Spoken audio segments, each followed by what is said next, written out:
have in my hand an iconic champagne. It is a Dom Perignon, but not just a Dom Perignon. This is a vintage Dom Perignon. And that means that all the grapes used in this particular bottle came from 1 year alone. So if you really want to spoil yourself, ask or request a bottle of champagne that is vintage. Now, I wanted to talk about sabrage. What is sabrage? Sabrage is where they use something similar to this, which is a saber, and it started in the late 1700s by Napoleon's cavalry. There is the story where many of the young officers were taken in by the beauty of the widower, Madame Veuve Clicquot, and they would visit her at her particular winery, and she would often give them champagne. And the story goes that they would draw the sword, coming out, pulling it out, but they would still have to hold the reins with the horse. So they would then, so they cannot pop the cork. So what they would do, they'd hold the reins, they'd hold the bottle, and then they would saber through. That's what they would do. Now, I've seen horror stories and videos of where the bottle actually explodes. And I wanted to share with you today that there's certain little secrets that I'm going to share with you about the prospect. If you're going to saber a bottle of champagne or sparkling wine, remember that the pressure within this bottle can be up to twice or 2.5 times the pressure that is in a standard car tire. So if a standard car tire is 30 psi or 3 atmospheres, this can go up to between 5 and 7.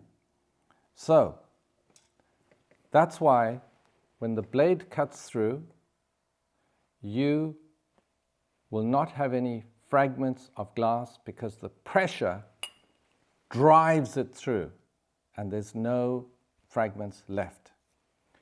The secret of not having this bottle shatter in your hand, and this is my recommendation to you, there may be others, but in my experience, the one thing you've got to do is ensure that the bottle is correctly frozen.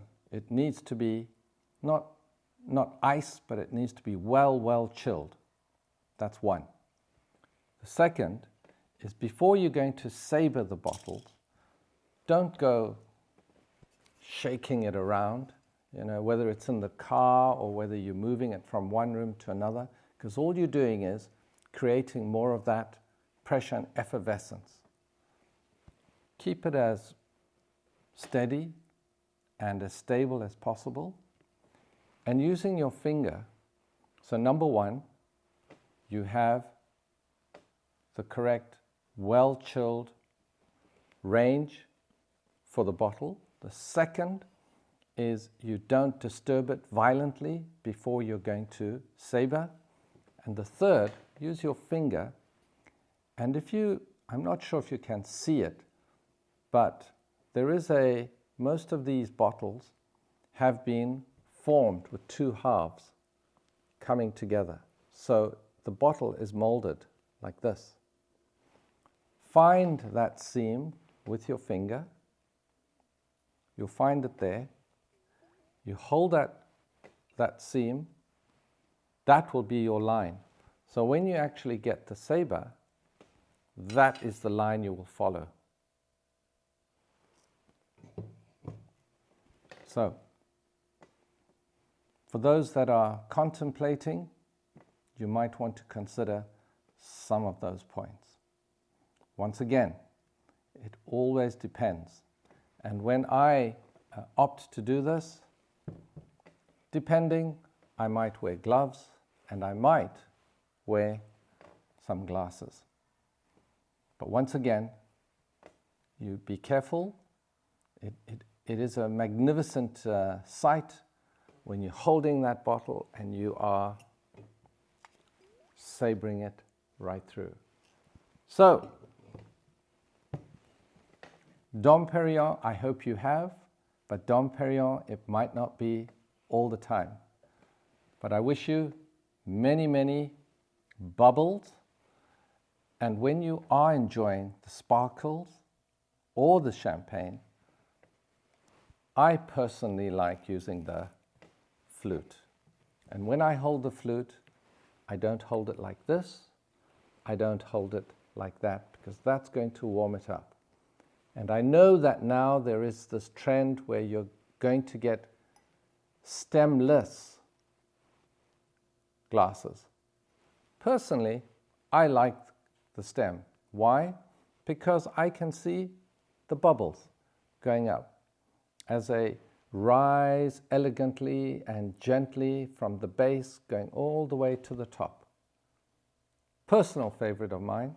So once again, you may hold it this way, or you may hold it in the middle, or you may hold it at the base.